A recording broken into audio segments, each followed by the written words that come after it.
Hey, good day, everyone. Thank you for joining this webinar on Can AI Inclusively Advanced Agri-Food Systems? My name is Mark Squamon. I'm a partner at Genesis Analytics, where I lead our Center of Digital Excellence team.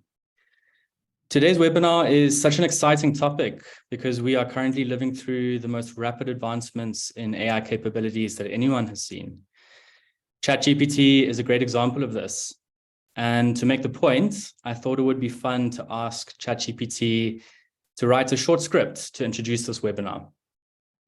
The prompt I provided was write a script to introduce a webinar on the impact of AI on smallholder farmers. And this is what ChatGPT generated. Begin quote. We all know that smallholder farmers are the backbone of the agricultural industry in many parts of the world. However, they often face a host of challenges that can make it difficult to compete in the global marketplace. But AI is changing that. With the help of machine learning algorithms, farmers are now able to analyze data on soil quality, weather patterns, and crop yields in real time, allowing them to make more informed decisions about planting, harvesting, and irrigation.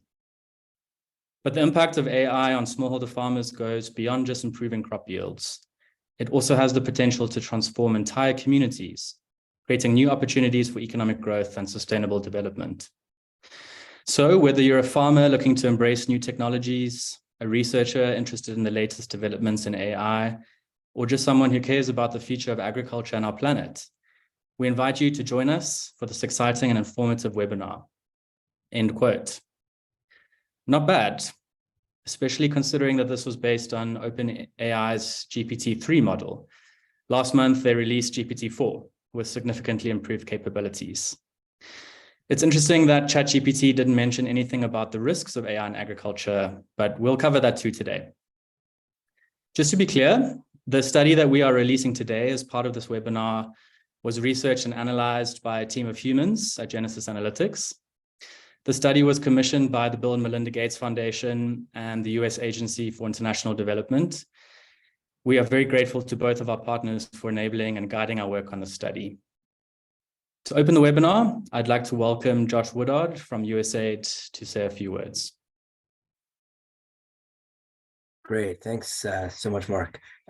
So my remarks were written by humans, unfortunately, or maybe fortunately, maybe we'll see how they land. But yeah, I just wanted to give some brief opening remarks to sort of frame the study and the webinar. So as Mark mentioned, the study itself was funded through a partnership with the Gates Foundation's Agricultural Development Program and USAID's Bureau for Resilience and Food Security, the latter of which is where I sit. I'm the digital advisor in that bureau. And it was really driven by a desire to help our colleagues and our partners and other stakeholders that we work with. So that includes governments, tech companies, agribusinesses, farmers organizations, to be more informed about the future trends in AI and automation, so that they can make decisions that will amplify some of the positive potential that ChatGPT referenced, while also trying to mitigate or curtail the likely risks of the proliferation of these technologies, which Mark alluded to, and which will be discussed in more detail today as well as part of the study.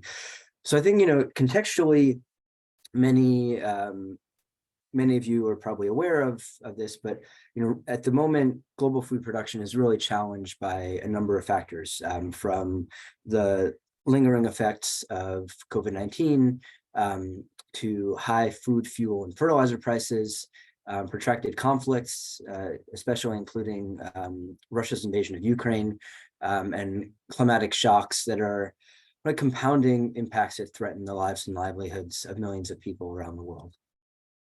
And we see also that the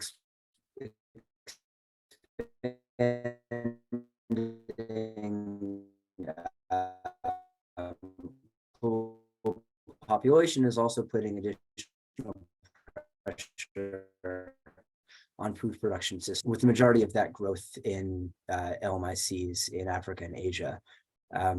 And so that population growth is obviously going to require an increase in global food production as well. Also, while small-scale producers or smallholder farmers generate around a third of the world's food, in Sub-Saharan Africa and Asia, they provide the vast majority of the food consumed, and that's where most of the bulk of that population growth is going to be. So we see that AI and automation have the potential to really contribute to future food security and economic growth due to a number of significant advancements in their capabilities in recent years and in recent months. It's moving very quickly, and the reduction of cost that I think we'll continue to see over time.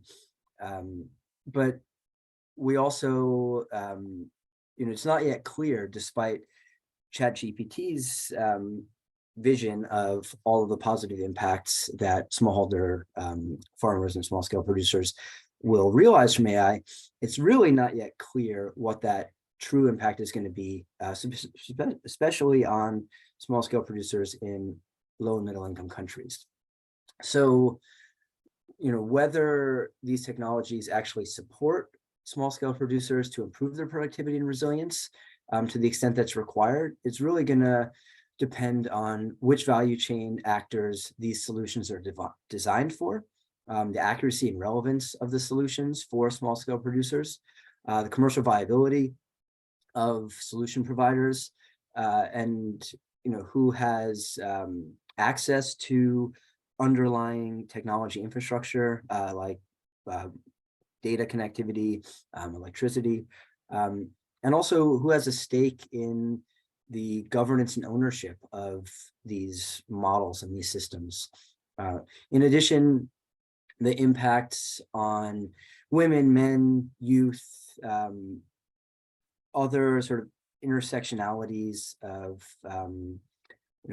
marginalized groups may also vary.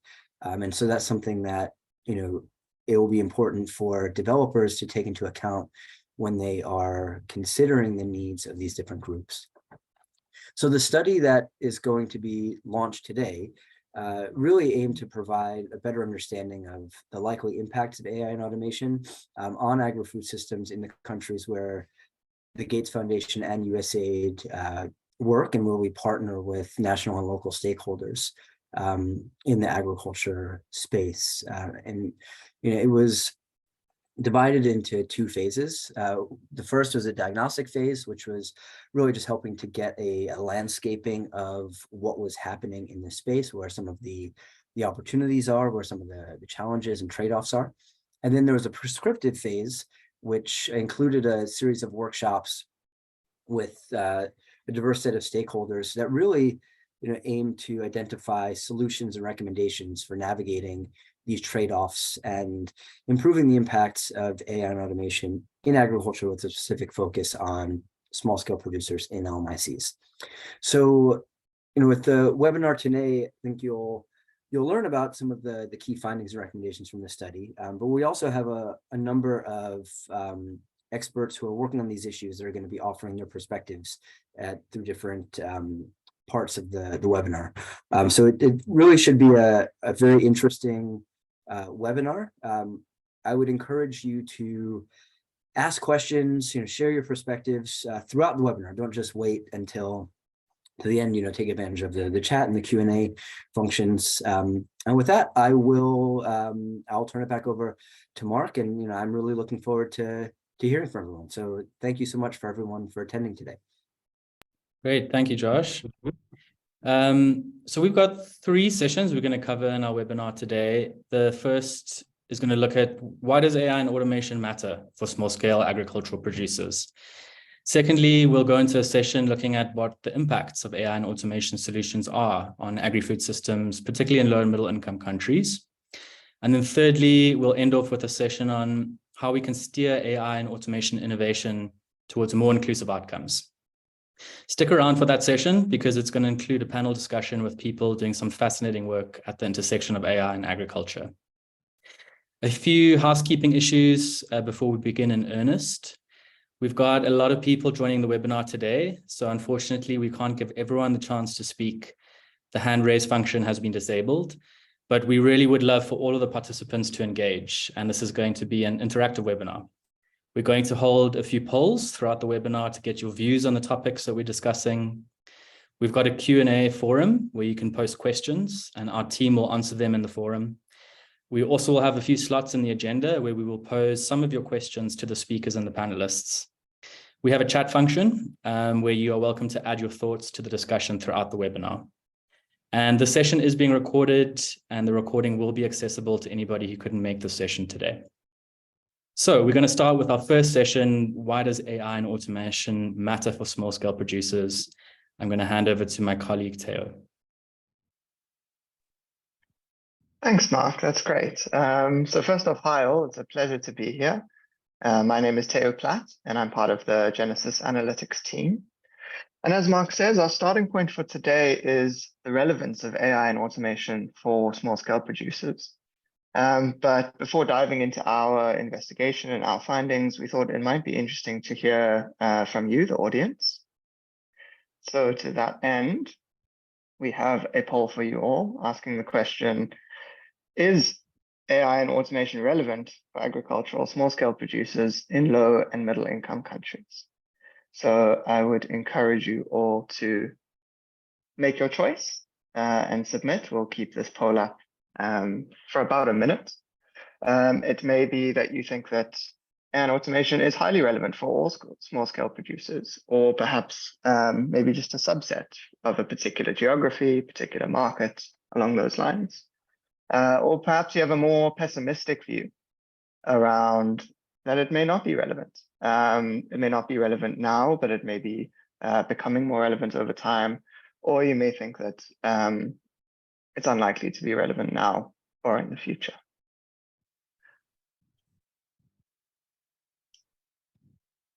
I'll just give us a few more moments to collect the results.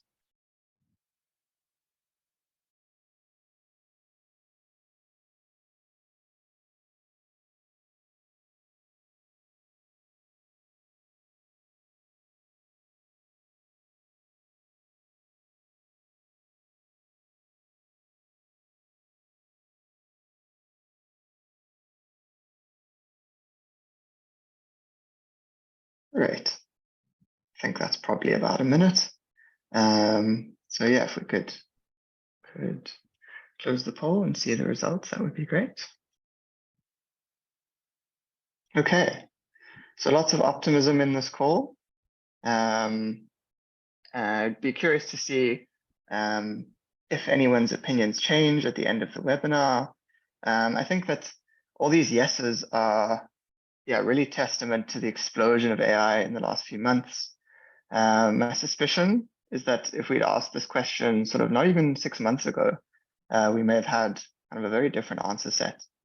So really interesting to see. But that said, let us dive into what this study has uncovered.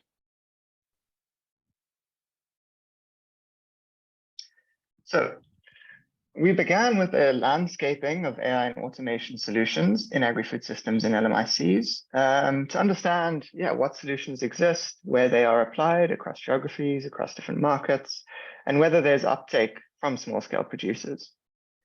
And in particular, we wanted to make sure that we were looking for applications of AI and automation across the whole agricultural value chain, from land preparation and initial planting decisions all the way to the distribution of the packaged food and drink, for example. And we also wanted to look at the purpose of the solution in question. So is it a planning and monitoring solution that would provide policymakers, farmers, or other stakeholders with tools that help to improve their decision-making, typically through kind of more accurate, more granular data or advice? Or is it an automated action solution that doesn't just provide insight, but takes an automatic kind of mechanical or digital action on the back of these insights? And lastly, we categorized the solutions by the domain in which they are applied. So the first one we looked at was on-farm management solutions. And these are applications that use AI and automation tech to facilitate better input planning related to various on-farm issues, such as kind of when and what to plant. It can help mitigate against common on-farm risks, such as pests or diseases, and help to predict kind of more extreme weather events. So an example here is a startup called Plantix, which is a farm health monitoring mobile application that is able to identify and diagnose pest, disease, or nutrient deficiency issues in crops based purely on a photo taken on a smartphone. And the application uses off-the-shelf neural networks to make the diagnosis. So it's an example of kind of a really user-friendly interface on the front end, just a simple smartphone, and some really serious tech on the back end. The second domain we looked at was finance and risk. And this is all about expanding access to critical financial infrastructure, such as payments or credit or insurance. And companies like, for example, Acre Africa are experimenting with the use of computer vision AI to verify on-farm insurance claims that would otherwise need kind of scarce manual agronomic experts to do the verification. And lastly, we looked at some supply chain and ecosystem solutions, which are typically about facilitating seamless linkages across the whole value chain. So in this report, we focus on 8 use cases that we think are the most prevalent and promising within this broad landscape. And prevalent and promising in particular for small-scale producers. We focus on the solutions that are already impacting small-scale producers, already adopted by small-scale producers, have a lot of promise for small-scale producers, as opposed to the sort of larger, more commercial counterparts in wealthier countries. So in on-farm management, we looked at genomic innovation solutions, which are really interesting. These solutions analyze crop gene data with machine learning algorithms in order to predict which feasible gene combinations are the most likely to generate a new, more optimal variety of seed or agricultural produce or agrochemical input. So for example, you might imagine the output being a more drought-resistant crop or a more effective pesticide. We also looked at digital extension advisory. And as a lot of people on this call will know, extension advice is really crucial for farmers. It helps small-scale producers make good decisions around what to plant and when. And it's particularly important in the era of climate change, where traditional farming practices might not hold up in the face of new weather patterns or other changes. However, the difficulty is that small-scale producers often operates in remote, difficult to reach locations, and there really isn't sufficient coverage of extension agents. So we think that there's a lot of potential for digital channels to overcome the scale problem. You might imagine a chatbot like ChatGPT, but with some specific agronomic advice that would allow small-scale producers to ask for advice really rapidly. We also looked at some farm health monitoring solutions, which equip farmers with more accurate data, with real-time data related to various aspects of small-scale farming. This might be crop health, soil health, water quality, livestock location, the presence of pests and disease, etc. We also looked at automated input provision solutions, which automatically complete manual on-farm tasks, such as feeding or seeding or applying fertilizer or spraying pesticide. And the most advanced of these solutions sort of trigger their automation intelligently based on the system's ability to recognize and sense its environment and the prevailing conditions. For example, a firm called eFishery is operating an aquaculture solution that uses sensors to visualize its surroundings and sort of automatically adds feed to the pond or the pool when appropriate.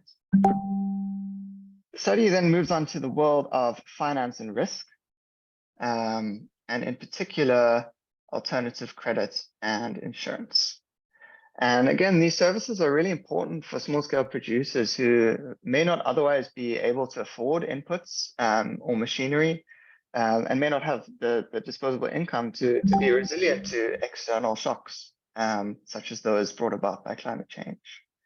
But in many cases, these small scale producers don't have the paperwork or the paper trail or the credit record or the infrastructure that would otherwise enable an insurer or a credit provider to make an accurate risk prediction, which then excludes many SSPs from accessing these services.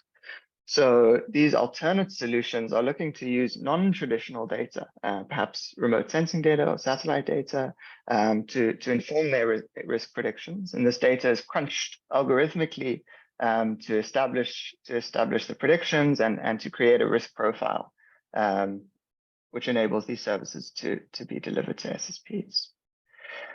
And the last sort of priority solutions that we looked at are in the supply chain and ecosystem domain. So first, we looked at traceability systems, which provide verified information about the journey of the product across the whole supply chain. So it may be able to verify the origin of a product, where it came from, or the carbon emissions of production, or perhaps the labor standards that were involved in producing. And for small-scale producers, this can enable access to new markets, particularly if the buyers in these markets require the sort of the verification or certification. And lastly, looked at some demand supply matching platforms or two-sided platforms that look to make it easier for small-scale producers to find both buyers and sellers for particular goods or services or inputs or machinery at transparent prices. And these platforms often use recommendation algorithms in machine learning or demand clustering algorithms in order to help the platform kind of allocate resources or allocate demand as efficiently as possible. A classic example here is Hello Tractor, which is most concisely described as Uber for tractors. So having laid that all out, I'm going to pause for 1 second to hear a message from Mark Irura, who is a technical advisor to the Fair Forward program, an AI for All program operated by GAZ, to share his thoughts on the relevance of AI and automation. My name is Mark Irura. I work with GIZ as a focal person for a global program known as Fair Forward, based here in Nairobi.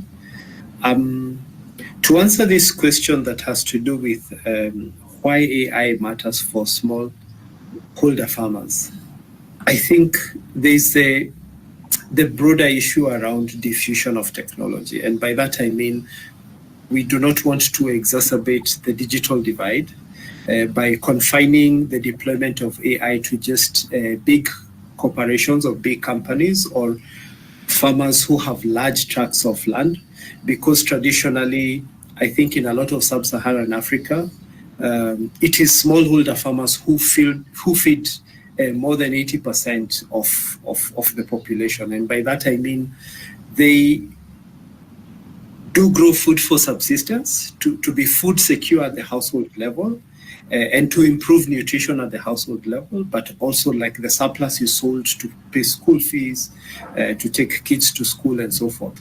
So we should harness the benefits of AI to smallholder farmers, and this technology is not cheap.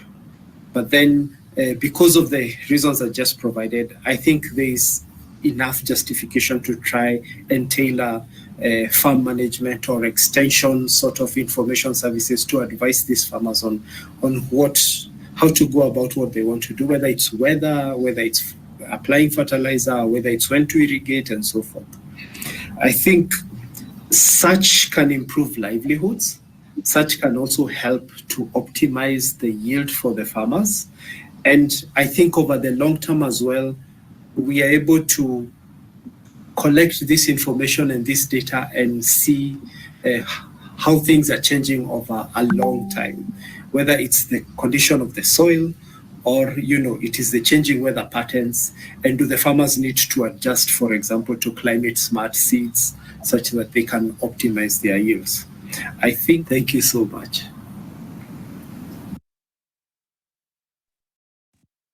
Great. So I want to thank Mark in his absence for that message. As he mentions in the video, these solutions have great potential, but can be costly to develop and to deliver. And to that end, we see that solution providers in low and middle income countries of AI and automation are highly concentrated in a few hubs that exhibit lower constraints to adoption. So in some ways, it's the usual suspects. It's India, Kenya, Nigeria, which in aggregate exhibit stronger connectivity environments, more familiarity and trust in technologies, with their farmers, again, on average, with more ability to pay. That said, these are not solved problems, and it's not just between country discrepancies that we see. Even within these hubs, within Nigeria, India, Kenya, there are significant discrepancies in adoption between small-scale producers and larger, more commercially oriented firms. However, there is some reason to believe that this gap could be closing. So, for one, the underlying technology requirements, such as the costs and availability of data, of the underlying infrastructure of these intelligence technologies, are reducing. And there are explorations and experiments with some innovative business models that really look to overcome these constraints. So ultimately, this study thinks that, yes, there is some extremely transformative potential for SSPs, and AI and automation is already being adopted in pockets, and there's a lot of potential for that to expand, particularly in instances where this more costly frontier tech is applied on the back end, but delivered through low-tech delivery channels. But as the remainder of this presentation will unpack, there is still lots of work to be done to ensure that this transformation is as inclusive and equitable as is possible. So that all said, I'm going to hand to my colleague Chloe, who will let us know if there's been any interesting questions popping up in the Q&A. Thank you, Teo. Hello, everyone. We have a question from Robin Tompkins from JG Africa. Her question is, in areas too remote for agricultural extension services, would they have the communications infrastructure to enable an AI advice chatbot, at least in the areas you studied? What is the general technology capacity in those areas, i.e. level of acceptance of advice from a chatbot? Thanks, Chloe. Yeah, that's a great question. I think a couple of things come to mind. I think just off the bat to note that the underlying connectivity infrastructure is still a huge barrier. So absolutely don't want to play that down. But I think that there are some innovative things going on that recognize that as a constraint and are looking to overcome it. So for example, what I just mentioned around frontier tech on the back end and low-tech delivery models on the front end. By low-tech delivery models, you might imagine an SMS or USSD or IVR. For those of you that don't know, IVR is what happens when you phone your bank and it asks you to put in numbers to navigate the system. So you can imagine kind of an agricultural chatbot delivered through something like that, which really only needs a sort of basic 2 or 3G connection, which expands massively the potential of these sorts of solutions.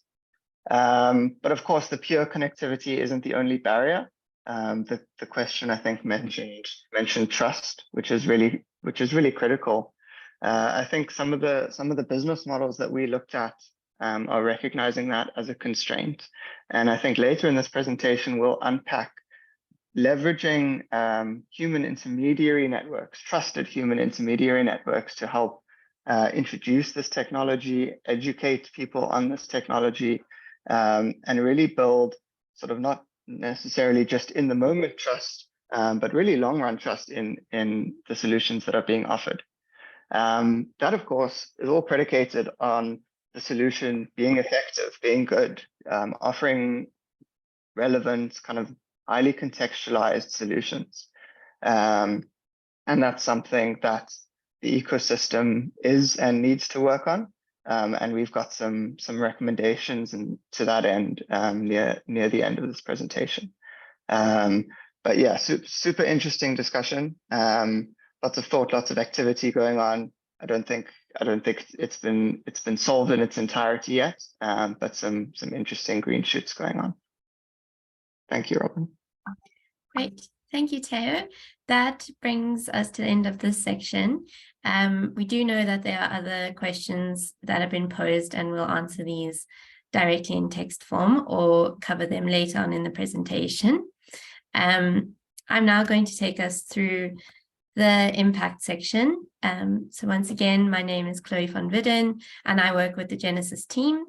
Today, I will be presenting on the impacts of AI and automation solutions on agri-food systems in low and middle income countries.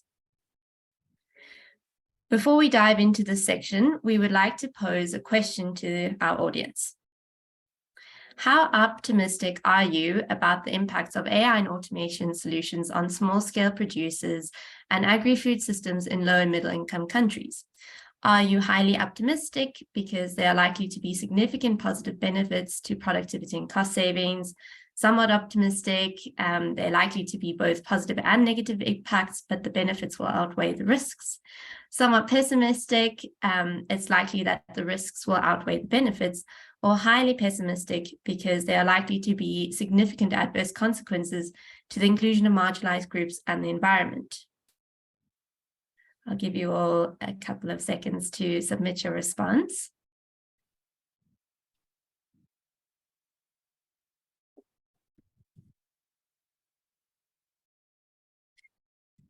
Great, I think we can pull up the polling.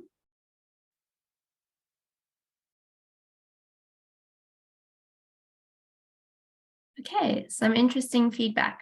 So on the net, we see a lot of optimism, cautiously optimistic, I suppose. I think what is important to note is the complex web of positive and negative impacts, and depending on the context of where these AI and automation solutions are being applied, the magnitude of these positive and negative impacts will differ. This is the reason our investigation focused on the main impact pathways for how these impacts might arise. And looking at the poll results, we do see that there are likely to be both positive and negative impacts. So based on the findings of our report, the largest enhancements we believe are likely to be in agricultural productivity, although there are still additional positive outcomes predicted for climate resilience, inclusion, and cost savings. However, it is still important to note that these beneficial impacts will be coupled with both direct and broader risks to the agricultural value chain.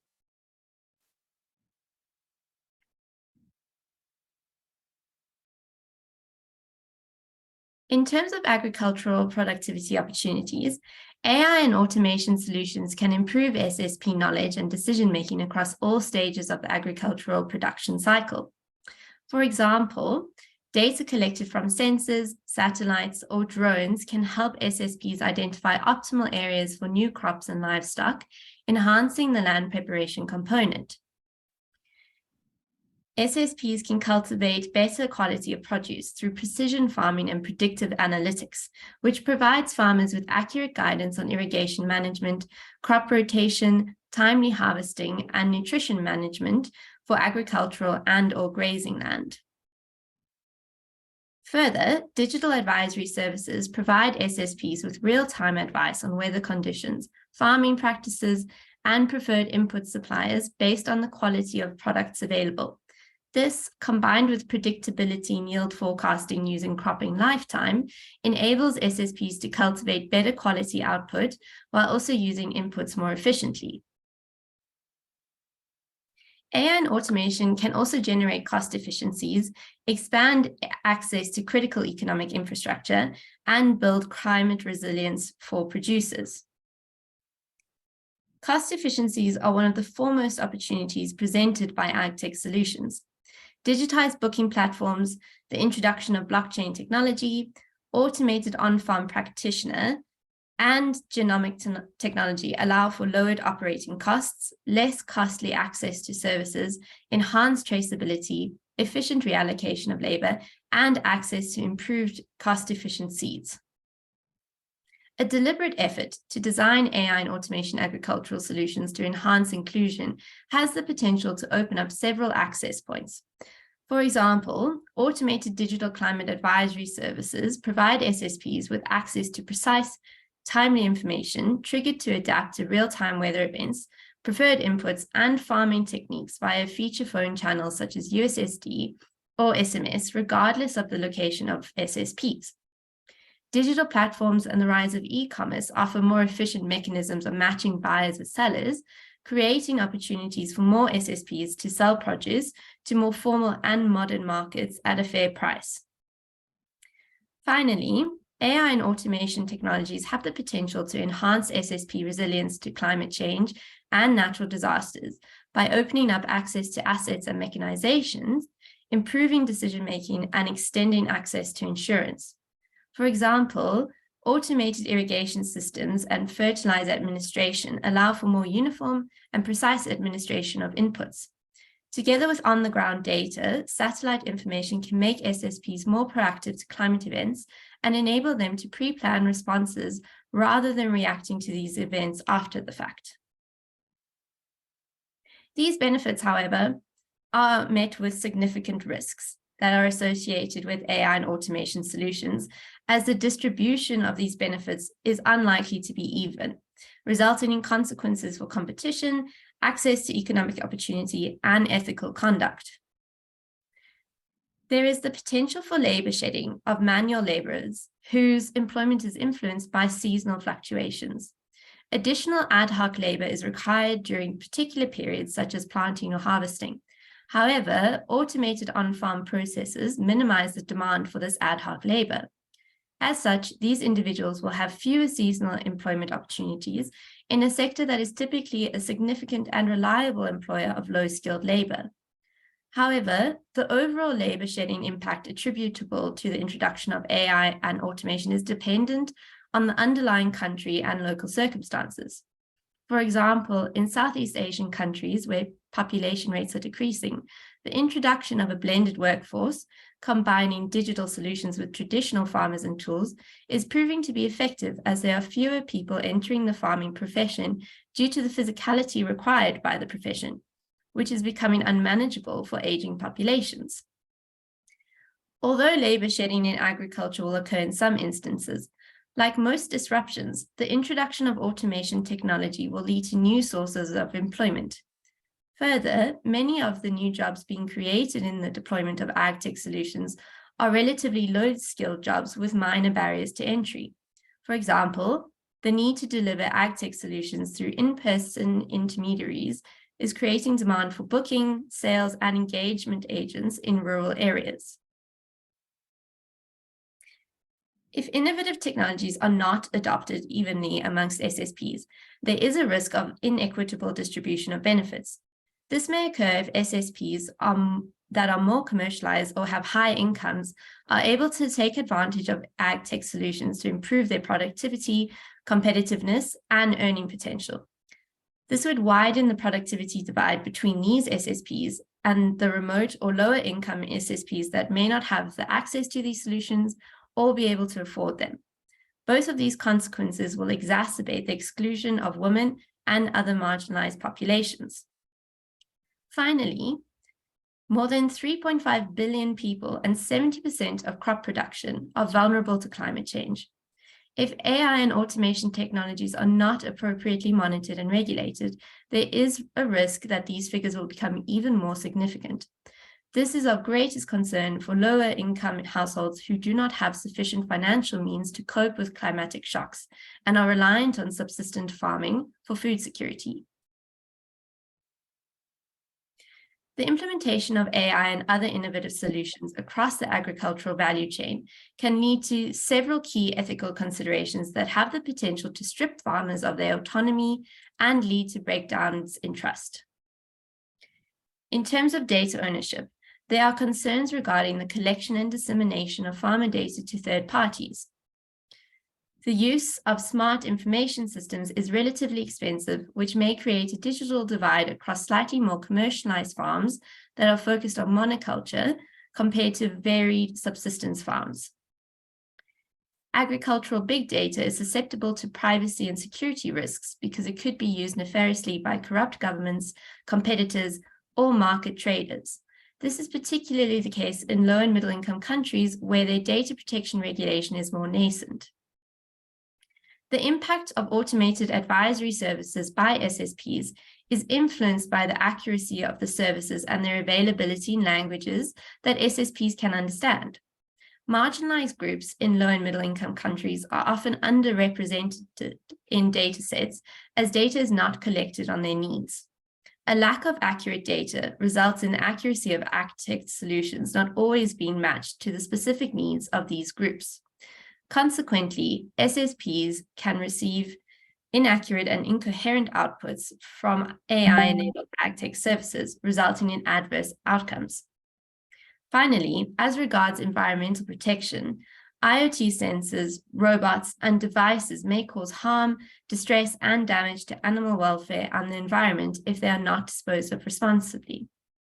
A full diagram explaining the direct and broader impacts of AI and automation solutions on SSPs and agri-food systems has now been provided in the chat. I will now hand over to my colleague Theo, who will take us through some of the questions posed in the Q&A during this section of the presentation. Thanks, Chloe. We had one interesting question from an anonymous attendee asking about the risk of this technology exacerbating the productivity and earnings gap between larger, more commercial oriented farms relative to small-scale producers. So yeah, I thought that might be something that we could have a go at. I think there are definitely risks. I think as mentioned in the presentation, there are underlying factors which would determine how equitably or unequitably these benefits will be distributed. I think commercialized farms or those that have the income to take advantage of these existing solutions are well placed to catapult their productivity and reap the benefits of these rewards. That does leave behind slightly lower income individuals who aren't able to maximize on these benefits without support. I think this is where donor funding or participation from the private sector is really important to help close this divide. Thank you, Chloe. Yeah, I think that makes a lot of sense. I think that there's a number of, I love the engagement in the Q&A. There's all sorts going on, and our team is furiously typing away. But I think for now, in the interest of time, I will hand over to Mark, who will take us toward the next section. Great, thanks, Theo. So we're going to head into our final session now, the most exciting one, which is focused on solutions to steer AI and automation innovation towards more inclusive outcomes. In the previous sessions, we've explored how there's certainly great potential for AI and automation solutions for small-scale producers, but that potential is being limited by several factors related to the cost, local relevance, accessibility, and ethics of these solutions. And these factors are limiting the development and adoption of commercially viable, impactful, and responsible products and services for small-scale producers and the stakeholders that work for them, work with them. The study found that across low and middle income countries, these constraining factors include missing market infrastructure, in particular the shared data, technology, and intermediary networks required to deliver locally relevant solutions at scale, the need for capacity strengthening, particularly for farmer groups to play a large role in the design and deployment of AI and automation solutions, but also to equip rural young people to take up new work opportunities in the agtech value chain. Governance and ethics gaps, particularly gaps in regulation and guidelines to address some of the ethical concerns of deploying AI and automation specifically in agriculture, and fragmented ecosystems, particularly the lack of coordination and alignment in setting priorities, allocating funding, and solving collective challenges. Fortunately, these constraints are solvable through better coordinated and targeted interventions and investments from stakeholders across the ecosystem. So the study has catalyzed the beginning of this process by identifying a clear agenda for change across 4 objectives necessary to steer AI and automation innovation towards these more inclusive outcomes. The first objective is scaling robust data and intelligence infrastructure to support the development of locally relevant and accurate solutions at low costs. The second objective is supporting these applications to be more farmer-centric and commercially viable to achieve sustainability. The third objective is successfully managing the inevitable challenges involved in the digital, demographic, and green transitions that are currently playing out across low and middle income countries. And the last objective is promoting the sound governance and ethics of AI and data-driven solutions in agriculture. So we're going to deep dive a little bit onto each of these objectives and the solutions that the study puts on the table. I'm going to hand over to my colleague, Kgalalelo, who's going to discuss the first objective. Good afternoon, everyone. As mentioned, my name is Kgalalelo, and I'll be taking you through the first objective of robust data and intelligence infrastructure. We have identified 4 actions which aim to provide mechanisms that cultivate the requirements for a thriving agtech innovation ecosystem in low and middle income countries. The first action is the establishment of an agricultural data exchange. Data-driven organizations are willing to share and get returns for some of the data that they collect, but they may not currently have the mechanism to do so responsibly without jeopardizing their commercial incentives. A global agricultural data exchange can scale data reuse by allowing data providers and consumers to transact in a way that is mutually beneficial. A data exchange allows entities with data assets to responsibly share or sell their data with data consumers such as agtech developers, researchers, or governments.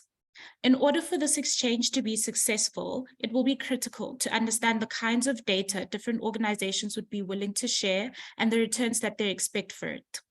The needs of the data subjects and their autonomy to determine how their data is used and monetized are a key consideration of the exchange. The second action we've identified is investing in the development of inclusive frontier agricultural AI through research and local language data collection. AI models trained specifically for the agricultural domain and local geographies will markedly improve the robustness of AI solutions in low and middle income country agri-food systems. Building locally relevant AI models from the ground up may be prohibitively costly. However, this can be combated through transfer learning, which leverages existing AI models and applies to new contexts. Transfer learning requires good local data assets like open source language corpora, with parts of speech annotations in languages that are local to low and middle income countries, and the data can be collected and stored through agricultural knowledge graphs. The optimal application of these resources to agriculture requires deep technical research, which can be undertaken by a regional network of agriculturalists, academics, AI practitioners, and entrepreneurs with a mandate to strengthen collaborative efforts towards the development of AI in agriculture in low and middle income countries. The network would explore the risks as well as the opportunities of applying LLMs and other frontier AI technologies to the agricultural domain. The third action we've identified is supporting the development of demand-driven white label infrastructure. White label software infrastructure providers tend to develop in silos, such that the reusable infrastructure is not tailored to the demands of the application developers. The solution to this is investment in facilitating a demand-driven approach to infrastructure innovation that allows agtech solution developers to focus their resources on developing their unique value proposition and proprietary technology, as opposed to building underlying infrastructure for their solutions. Feedback loops should be developed between infrastructure providers and software developers through landscape analysis, expert advice, and stakeholder interviews. The last action is reducing on-farm hardware costs through industrial and innovation policy. The widespread adoption of locally relevant on-farm hardware can generate significant yield and resilience benefits for small-scale producers in low and middle-income countries. Therefore, governments should pursue a strategy to reduce the costs of on-farm hardware like sensors, drones, and mobile devices by leveraging trade, industrial policy, as well as innovation levers. An example of this would be trade ministries lowering hardware import tariffs in accordance with World Trade Organization bounds to reduce the costs of purchasing international hardware for local producers. The next opportunity will be presented by my colleague Kostian. Thank you. Thanks very much, Khalilelo. As mentioned, my name is Kost. I'm with Genesis Analytics. So access to large volumes of data and robust technology infrastructure, they're not the only ingredients that are needed to unlock the opportunities of AI and automation. These data and these technologies, they still need to be applied effectively to ensure that ag tech solutions are locally relevant and that they have been adapted to solving the problems specific to the SSPs that will be using it. And so we've identified 3 key actions that we believe will accelerate the development and adoption of farmer-centric, scalable, and financially viable solutions. The first speaks to is scaling the establishment of intermediary networks that operate as last mile agents, as data collectors, and support staff for ag techs. So ag tech solutions, they typically require product education, installation assistance, and post-installation support, which means that many SSPs will only adopt these technologies if they are provided with a human touch, which is most often from these intermediary networks. And so scaling these intermediary networks is an important mechanism for driving the adoption of these ag tech solutions. Many intermediary networks already exist, and so a solution is to develop these networks as shared infrastructure, where multiple ag techs and other organizations contribute to the cost of establishing and using the same network. Scaling these networks in a gender-sensitive way can be cost-effectively and sustainably achieved by supporting franchising of network builders' existing IP, and then licensing this IP to other organizations that are looking to replicate the model in other markets or in other countries. Our second action looks to unlock government demand for climate-smart digital extension advisory through technical and systems assistance. So governments in LMICs often allocate significant budgets to in-person extension advisory and are increasingly interested in automated solutions with greater scale potential. So unlocking government demand for these digital extension services can be an important source of revenue for ag techs, especially given that SSPs, small-scale producers, are generally unwilling and or unable to pay for these advisory services. And so donors and governments should commission technical assistance to help agriculture and other ministries identify which AI-enabled extension solutions are required and which ag techs could credibly provide them. This will in turn help policymakers procure AI-enabled climate smart extension advisory services from ag techs at scale. Our third action looks to capacitate farmer organizations to facilitate bottom-up development of ag tech solutions and act as procuring entities for purchasing costly ag tech solutions.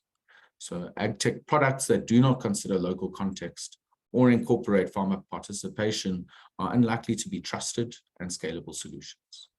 These products should therefore be designed using a bottom-up process that includes SSPs. So farmer organizations should be conveners by facilitating and participating in the co-creation process, which will ensure that these products are designed to meet the demands of the SSPs who will ultimately be using them. These capacity strengthening programs will be key in achieving this, which includes strengthening digital skills to manage local data sets, educational skills to be able to impart their knowledge to SSPs and effectively solicit feedback from SSPs, and then legal and negotiation skills to deliver on fair and affordable contracts for these SSPs. I'd like to hand over to Mark, my colleague, for our last 2 objectives. Great. So the third objective is support for managing the digital, demographic, and green transitions. So the study found that there are a complex mix of impacts of AI and automation in agriculture that intersect with the transitions that low and middle income countries are currently experiencing. The first transition is the demographic transition, that is the wave of young people hitting the labor force and the need to connect them to income generating opportunities at scale.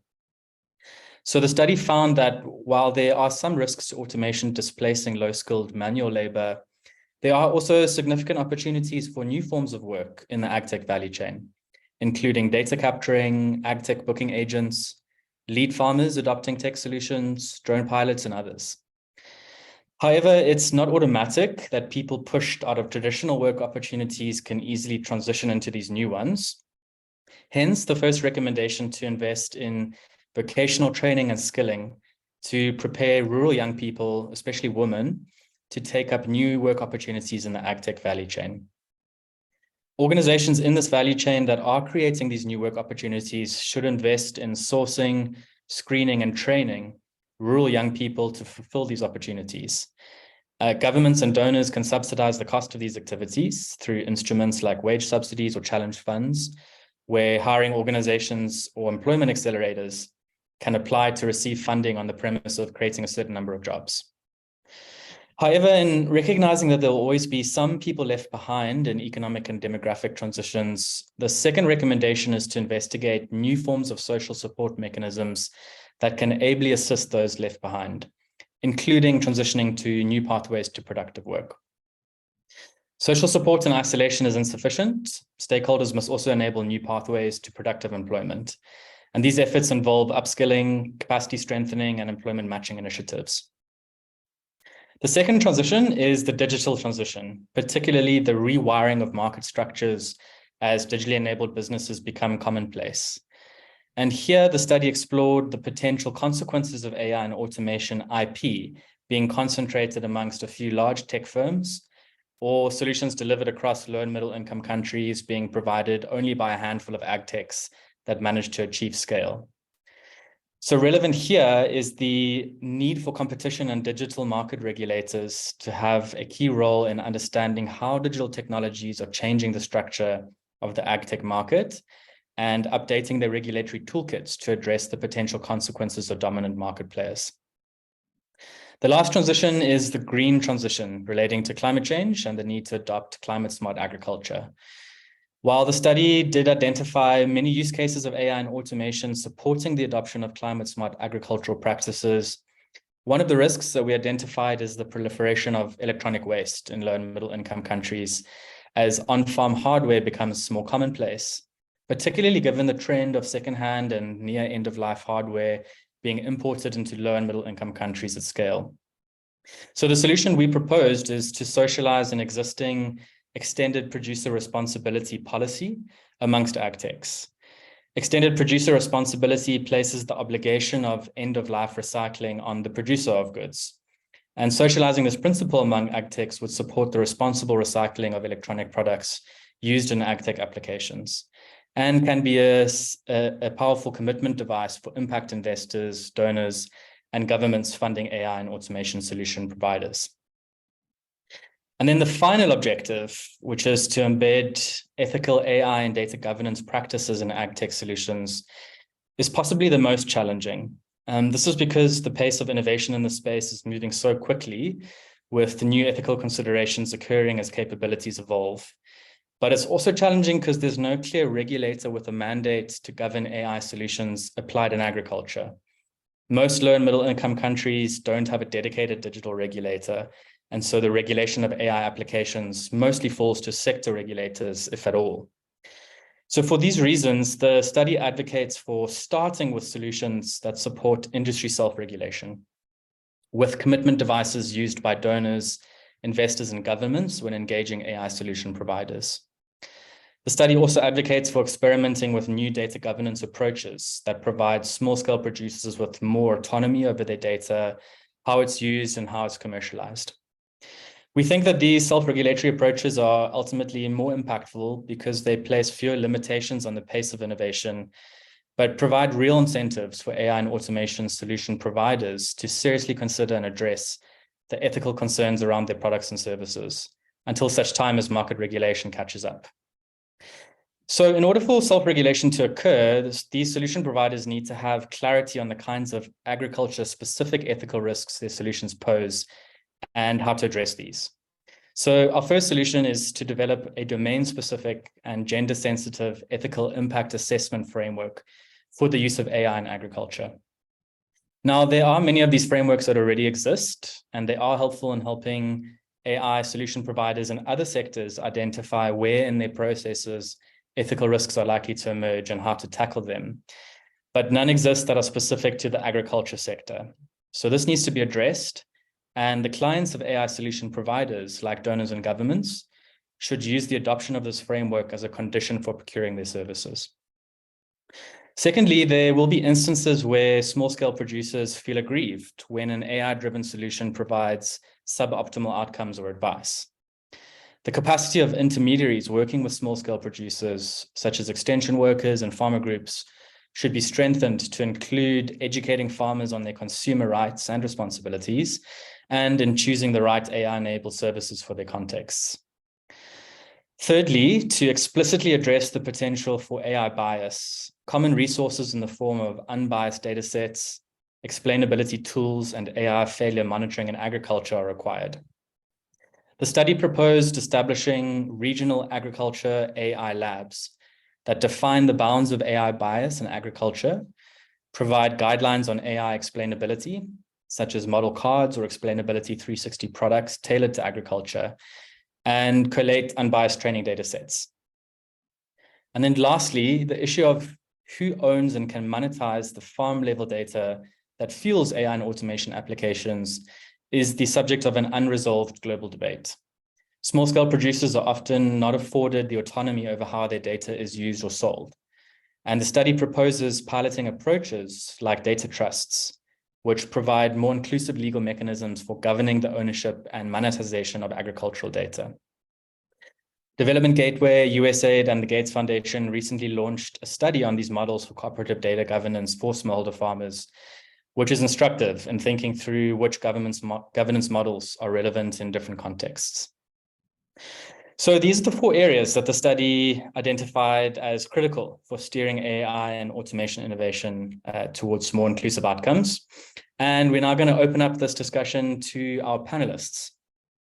We are very fortunate to have a diverse set of voices on our panel today, each of whom is working at the intersection of AI and agriculture and brings a unique perspective to the solutions we have presented today. Jade Abbott is the director of Lalapa AI and co-founder of Masakane, both organizations that are dedicated to advancing AI tools in underrepresented African languages. Ranveer Chandra is the chief technology officer of agri-food and the managing director of research for industry at Microsoft. His research has resulted in the development of multiple Microsoft products, including in the agricultural sector. Amira Shenyao is the CEO and co-founder of CBEX, an AI software as a service company that creates sensorless precision irrigation products and services for farmers. Ernest Mwabaze is the strategy lead for Sunbird AI, where he specializes in the development of machine learning and computer vision applications for public good, and was formerly the head of the AI and data science research lab at Makerere University in Uganda.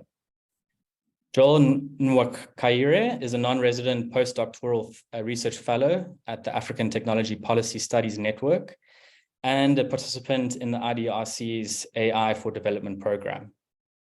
So welcome to all of our panelists. Thank you so much for joining us today. I'm going to give you each a few minutes to share your views on the solutions that have been presented today. Jade, we'll start with you, please. Cool. Yeah, I really like the solutions. I think you guys have done some great in-depth work.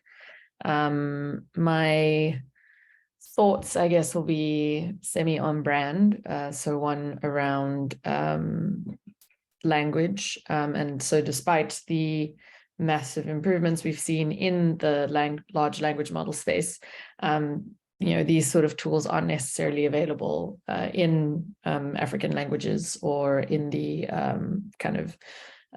any sort of small area that would be affecting smallholder farmers. Oh, my battery's about to die. Hopefully it doesn't. We'll fix that in a moment. And so, yeah, so there's the language component. And I also really, think about this trust aspect as being kind of the key component.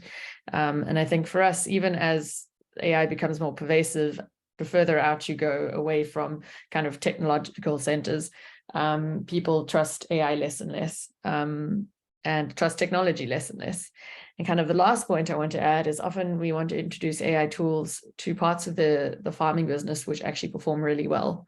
And so one of the things I noted that other technology companies who are working in the agricultural space have noticed is that let's say you want to do yield prediction. We found that farmers are actually very good at it already. They've got years and years and years of knowledge, and it's important that when we're developing these solutions, we're really developing it, with them, and that, their knowledge is actually being centered in the development of these tools. So yeah, those are a couple of my immediate thoughts. Great, thank you so much, Jade. I think that last point in particular, is so incredibly important in terms of working with the farmers and making sure that they ultimately are the beneficiaries and have autonomy over how these solutions are designed and used. Thanks, Jade. Ranveer, I'll hand over to you next to share some of your thoughts. Yeah, no, thank you for the study. I really enjoyed going through the presentation and the document that you had shared.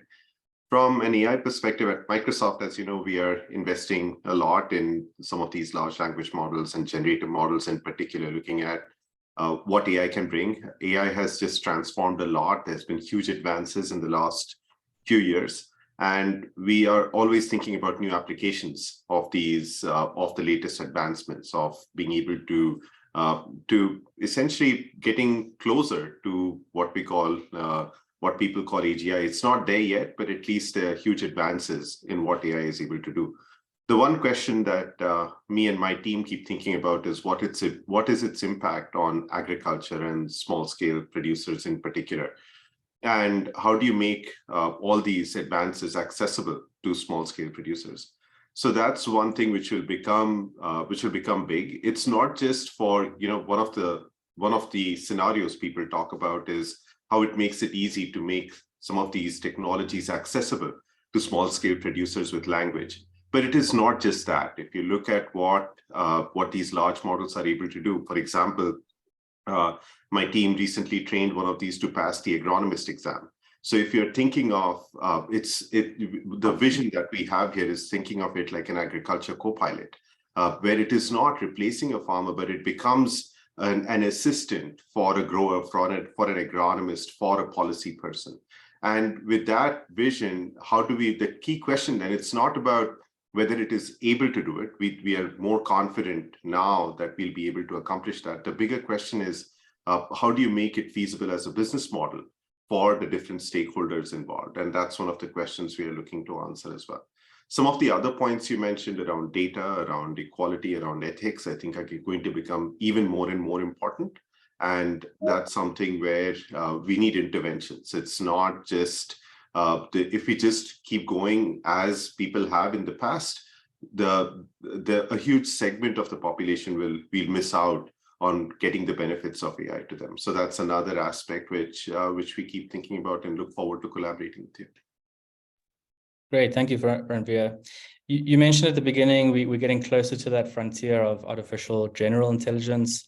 Could you say a few words about, what does that mean? What's the distinction between that and artificial narrow intelligence? And how close are we to artificial general intelligence as an industry? So I think we are still far. Okay, so just to be completely, but one of the other things we do is so there was a recent paper released by Microsoft Research where we talked about sparks of AGI. In the sense, it's not artificial general intelligence, but there are sparks of it. Things that, we are able to, the machine is able to, the AI models are able to reason about things which earlier we did not know that it could. Things that it hasn't learned from anywhere, and start creating and adding more information that previously we hadn't seen computers be able to do.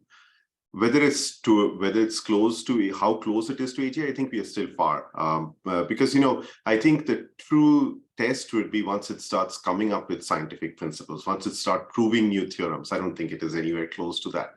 And but the point is it's able to do a lot more than what, like for example, being able to give it a math question and these models are able to answer those math questions. Give it an agriculture question saying, this is a farm, these are the inputs, what should a person do? It will, but the key thing is you have to help the AI think through it. But if you do, it's able to answer some of the questions that previously were very, very hard. So we are very excited about some of the advancements, and in different industries. It's not agriculture, I think, is still very early with respect to the impact we've seen here, but some of the other industries look a lot more promising. And the way we are thinking of it is rather than considering some of these advancements as a standalone app, you should think of it like a co-pilot, as in it's not a pilot, it's assisting a pilot take the right decisions. It's an assistant in the work that you do. It can be an assistant for you, it can be an assistant for the grower, for an agronomist, for anyone else. And if you start thinking of it as an assistant, that is not making these independent decisions, but is a helper to help you accelerate some of the things that you would have to do, rather than looking through tons of books. It just tells you what it likely is, or it helps you reason through things, where in the end, it's still a human taking the decision. So I think we are much closer to that than this scenario, let it just operate independently. I think that scenario, it will take a long time. We are not sure if it will ever happen, but the earlier one, I think we are very, very close. In fact, we are there. If we get the right business model, the right policies, the right stakeholders involved, we are much closer to this assistant scenario, the co-pilot scenario for agriculture. Great, thanks, Ranveer. I'm sure a lot of people on the call have some comfort that we're not there yet. Amira, you've been at the coalface of this, building an agtech from the ground up. What has your experience been of what's required for an agtech delivering these solutions to be able to scale? So I wanted before to mention that to comment on some points that have been actually mentioned, especially about AI and how far we are today about agriculture. And this is also because we, according to our experience, and I agree to what have been said earlier, that we still far in terms of agriculture.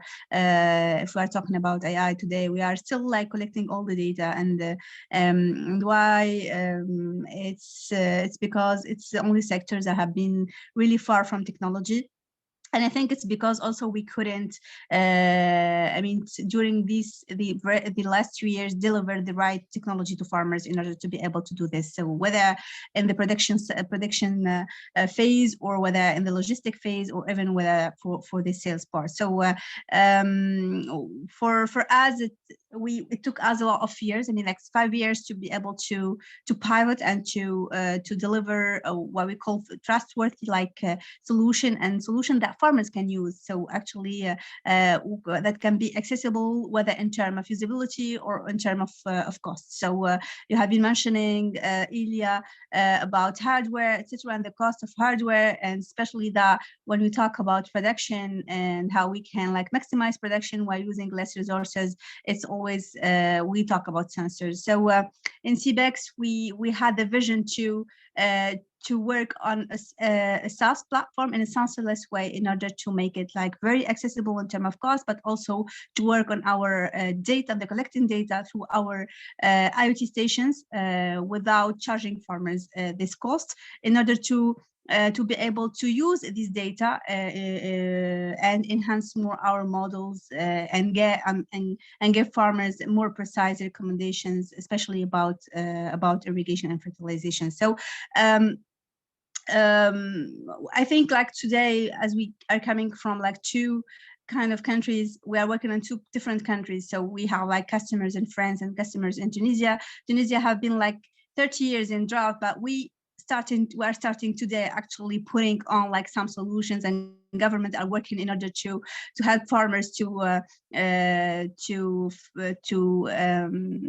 actually have solutions, and also give solutions to climate change impact. But in France, we are 2 years now in drought, and they are already starting doing their strategy. So I think AI, it's very, very it's now if we talk about data, if we talk about technology in agriculture, AI is one of, it's the solution to be able to face the climate change impact. Farmers are not actually are not in need for only training to tell them what they should do or how they should act, because if they need to act or react, they need to make it in daily basis. And if they need to make it in daily basis, they need to use technology for that, because they need to collect data from several sources in order to be able to make a decision. So it's not I think if we in CBEX we are working in an approach of value chain, because for us it's not like the farmers. We consider farmer in his ecosystem. So if he can produce enough, he needs to sell enough, and he needs also to have access to finance, to credits and insurance. And to be able to do that, we give the farmer tools, and also we use the data that we are collecting in order to help the other actors in the agri value chain, whether banks, whether, for example, insurance, in order to use this data, specific data, not the classic one, in order to have a better credit scoring, for example. And also we work with big agri in order to also they can offer their farmers partners solutions to be able to produce more, and at the end of the season they can at least secure the quantity, the quality, and all the prices. So it's like an approach that we consider efficient to be able to master the value chain in agriculture, at least help to master the value chain in agriculture using AI and data. Great, thanks, Amira. Now, you're involved in the development of a national AI strategy in Tunisia.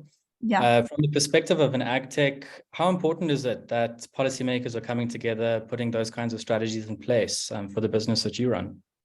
Yeah, so actually we had the initiative to make it like in Tunisia, especially by regrouping all the stakeholders in order to think about the strategy of AI and digitizing the agri-value chain in Tunisia, because simply, as I said, it's connected dots and connected actors. We can't like think about farmers without thinking about the other actors in the agri-value chain, and especially government has to be included. And I think it's like, especially in countries where farmers are smallholder farmers, the majority of them, 80% of them, when they have been like mentioned in this in sub-Saharan Africa or ever in North Africa, like between 60% to 80% are smallholder farmers. And if we have like a strategy for food security, especially for the country, we need the government has to be included in that. And let's say it has to be a governmental approach before getting like in the economical approach from the private sector. So that's why like governments today need to put like on frameworks in order to first to support farmers on acquiring the technology. Second, to do training, not only, as I said, on practices, but also to upgrade the level of smallholder farmers on the way how they are used to use technology today, because technology is not a choice today, it's a must. So they need to do all of that, and it's not the private sector who will be doing awareness also about the importance of securing and also saving like our resources today. And we see like actually as we are in a critical phase, especially for this year, governments are today included and engaged in the way we are like doing awareness for farmers and for the other actors in the agriculture sector. So before, like, we started to do this by ourselves as a private sector, but it's not enough, and that's why we decided to have a stakeholder approach, where we had a discussion, where we put it all together, and we agreed on all the priorities to follow or to put on our roadmap for like from 2023 to 2035. So and it's like still I'd say like it's not like short term, and it's not a short term, it's not long term, it's a midterm, and we need to think more about the long term, because it's a very, very important for the food security and also for the future of the country. Great, thank you, Amira. Joel, let's go to you next. You're representing research and academia. You know, what role do you see for that sector in driving these solutions forward?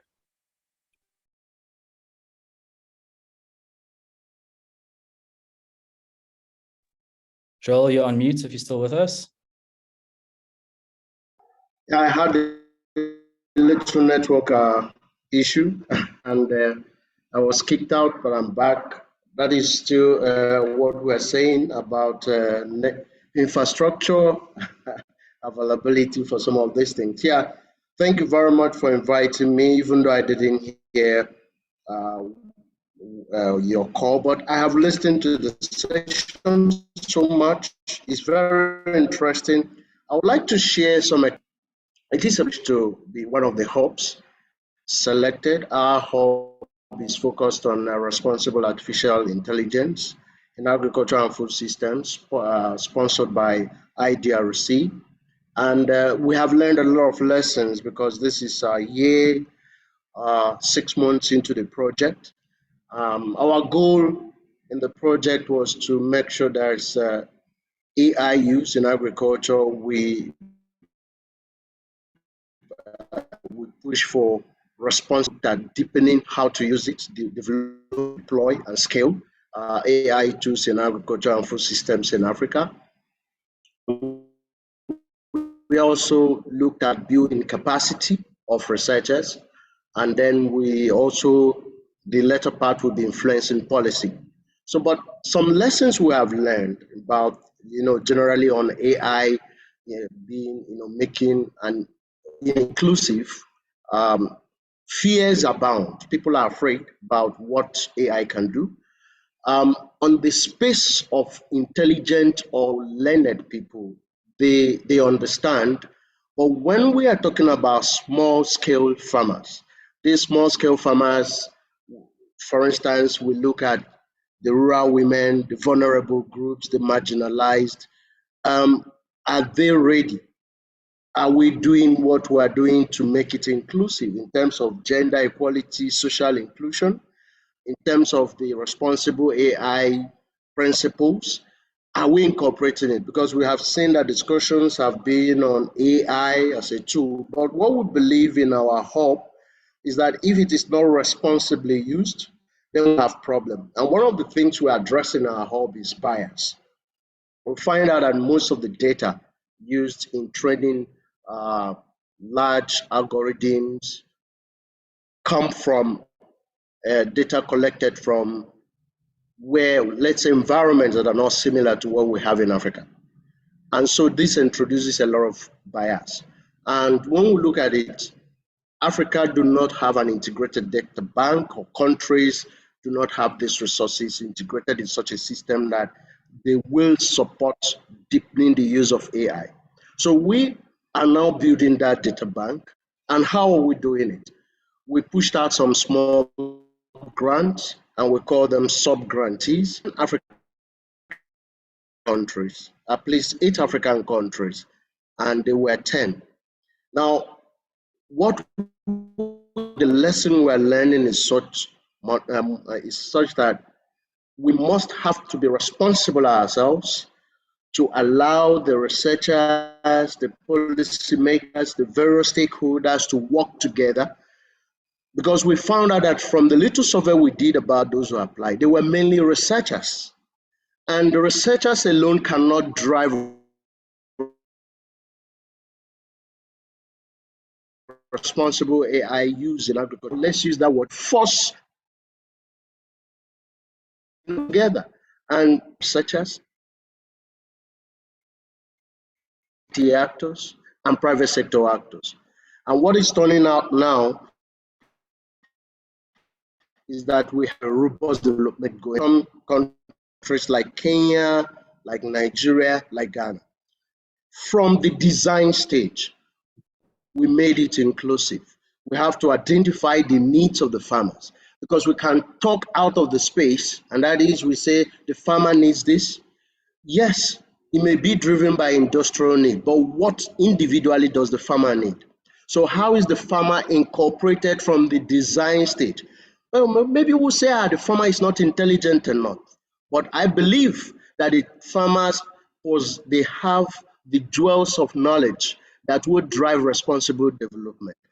And so when we start integrating their needs in the development process, what we now find out is the farmers, that is what we found out.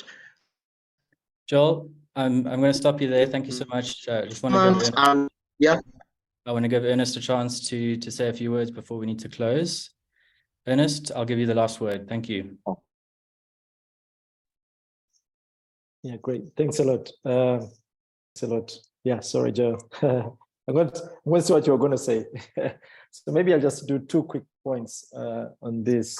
I think one is maybe anecdotal story. So a while back when we were working with farmers, we were sort of giving them mobile phones, and they were to use this for predicting disease in the gardens.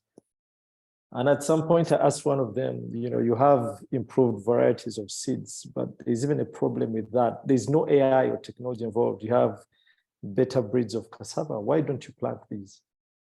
And this farmer put me on the side and he told me, you see, the improved varieties are really sweet. They yield heavily and they ripen quickly, right? I said, now because of this, their wives, the wives of the farmers, of the men, take these improved varieties and eat them all. And then, there's a span of food insecurity for the man.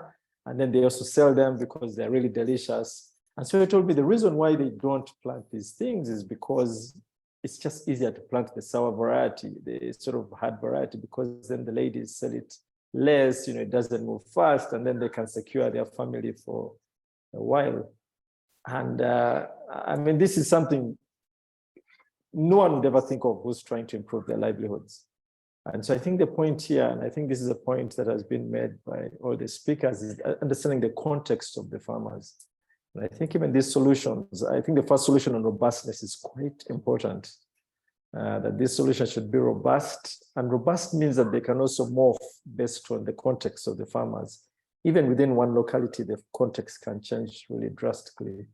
So I think that's one point. The other point is more, perhaps maybe more philosophical. AI is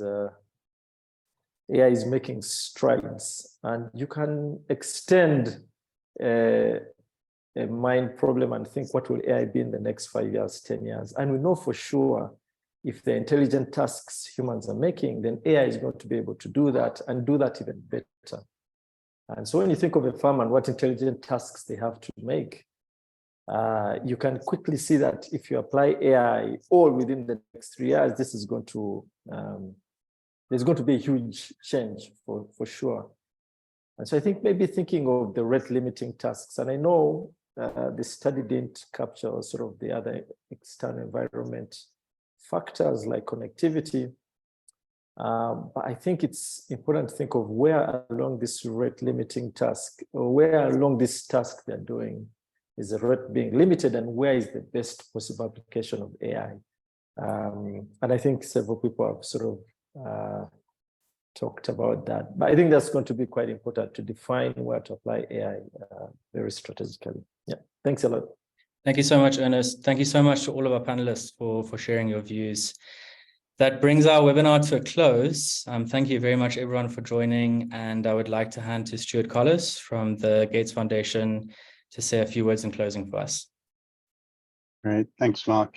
And yeah, my name is Stuart Collis. I'm Senior Program Officer for Digital Agriculture Solutions at the Bill and Melinda Gates Foundation Agriculture Development Program. And we co-sponsored this report with USAID. So in closing, I'd like to thank USAID for their partnership on this work, and the Genesis team for carrying out a really thorough and timely analysis, I would say, of the key issues related to AI and automation and low and middle income countries and agri-food systems. I'd also like to thank the many contributors, the interviewees for the report, and especially today's presenters and panelists for an excellent conversation and just bringing to life some of the key messages around this work. While it's impossible to precisely predict the future, AI does allow us to leverage the power of computing to do a much better job of just that. Many, including Bill Gates, characterized the recent advances in artificial intelligence, large language models, generative AI, and conversational AI really as a tipping point or watershed moment in the history of technological advances, equivalent to the microprocessor, personal computers, the internet, and mobile phones. And many expect AI to advance quite quickly. While the initial hype might taper off, recently with ChatGPT, there will be continued evolution of which we really need to be plugged into and aware of in terms of how these technologies can best be leveraged in equitable ways to improve people's lives. You know, how can we prepare for AI and utilize AI to improve agricultural systems, specifically for low middle income countries? You know, for example, developing more adaptive seed technologies or livestock breeds, or disseminating knowledge at scale through conversational voice interfaces in local language. Some of the examples that we saw today, many of which are outlined in the report. Yet, while we're excited about the potential of AI, we also need to be aware of the pitfalls and the risks of an AI divide. Understanding how to navigate equitable access to these technologies, ensuring representation of potentially marginalized populations in training data sets. These are all questions that need to be fully grappled with. And, you know, given these unknowns, I would say the Silicon Valley mantra of moving fast and breaking things may not be the right approach, but perhaps quoting Google CEO Sundar Pichai, when it comes to AI, we perhaps need to take more of a bold but responsible approach. The Gates Foundation and USAID commissioned this study to help guide our portfolios, but we also hope it will shed some light on AI and automation for the broader community, because those who are faced with making decisions about how these technologies will be deployed need to be well informed about the implications and impacts on our intended beneficiaries and users. The areas the report highlighted around technology infrastructure, data exchanges, training data, farmer centricity, financial sustainability, planning for this future economy of how AI and automation may change demographics and the workforce. And then finally, I think very importantly, addressing the ethics of governance and in AI. All of these will be critical for inclusive deployments of AI and automation that we need to understand. So if we can do this well, AI can be a transformational tool to help improve the lives of millions of small-scale producers, improving agri-food systems in all geographies, and ensuring all agricultural producers are empowered to feed our growing population in the face of shocks such as armed conflict, pandemics, climate change, and the many other challenges small-scale producers face. So thank you all for your participation and contributions. We look forward to hearing your feedback on this report and its recommendations, but more importantly, how you're leveraging AI and automation in responsible yet impactful ways. Thank you, and back to you, Mark. Thanks, Stuart. Thanks so much, everyone. We're closing here. Thank you for your time and for your inputs, and have a great day further. Have a great day. Bye. Thanks, bye.